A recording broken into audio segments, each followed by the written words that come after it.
It's Valentine's Day, a day notoriously filled with stupid heart-shaped boxes of chocolates and cheesy Hallmark cards and way overpriced pre-fee dinners.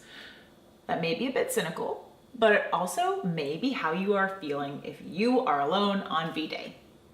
So let's get you feeling more loved even if you are alone. I'm Christy B, and you are watching a special solo edition of Coffee and Cupcakes, the place where you thrive after 35.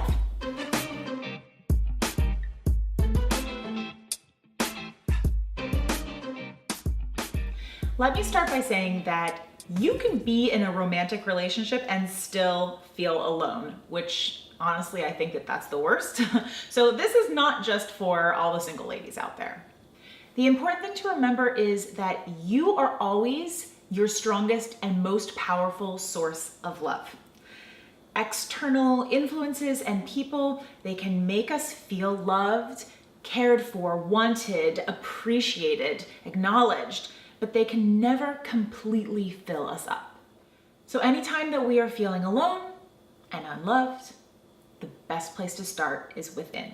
Connect to the love that you have for yourself. Acknowledge yourself for the things that you appreciate about you. And cancel the negative self-talk that is running rampant in your head. I know this can feel like an impossible task, so I use a little technique I call erase, erase. And anytime that a negative thought and self-criticism pops into my head, I try to catch it right away and say erase, erase, effectively canceling it from my headspace, and then I replace it with something that is positive that I actually believe. So it's not so extreme, like I'm going from, oh my God, Christy, you're so stupid, erase, erase, to Christy, you're as brilliant as Einstein, because obviously I don't believe that. So it's not going to support me in the same way as a statement that I actually believe will support me. So if I say, Christy, you're so stupid, erase, erase, and then I can replace it with, Christy, you've actually shown quite a bit of intelligence in your work lately. That's something I can go, okay, you know what? I believe that. I can get on board with that. That's a positive affirmation I can get behind and I can believe.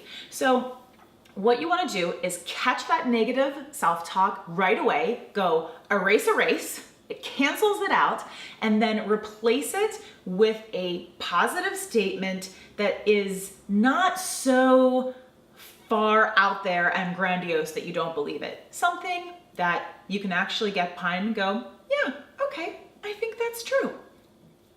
Another thing that is so brilliant is knowing your love language. I'm not sure if you've heard of this book. I think the book is just called Love Languages. And there, I believe, are 5 essential love languages. And we all speak a different language, or we speak all of them, but we have one that is primary for us. So you can read the book, or I'm sure you can get a summary online. There's even a quiz that you can take online. On our honeymoon, my husband and I did the quiz, which was really fun to find out what our love language was so that we could be aware of it for each other. But you can actually use your love language for yourself. For example, one of the love languages is quality time. So quality time is the primary way in which you feel love. If that happens to be your primary love language, then you can schedule quality time with yourself. This is something that I think we often forget to do, and it really revitalizes us and fills us up. So quality time for you may look like taking a relaxing bubble bath, or reading a frivolous romance novel, or taking yourself to the museum.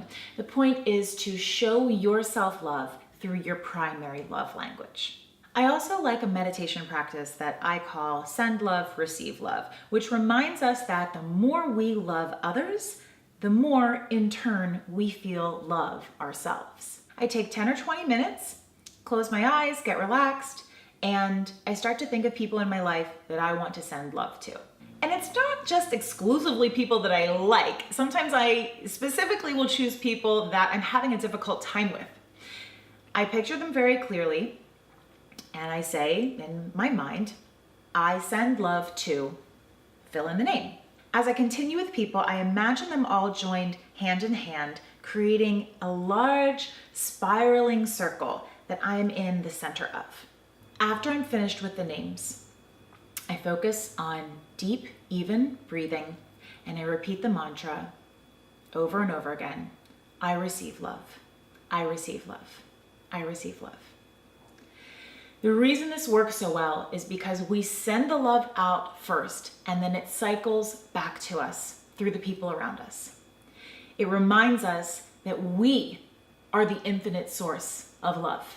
And the more love we give, the more we feel loved. It can never run out. It can only ever grow and expand through us.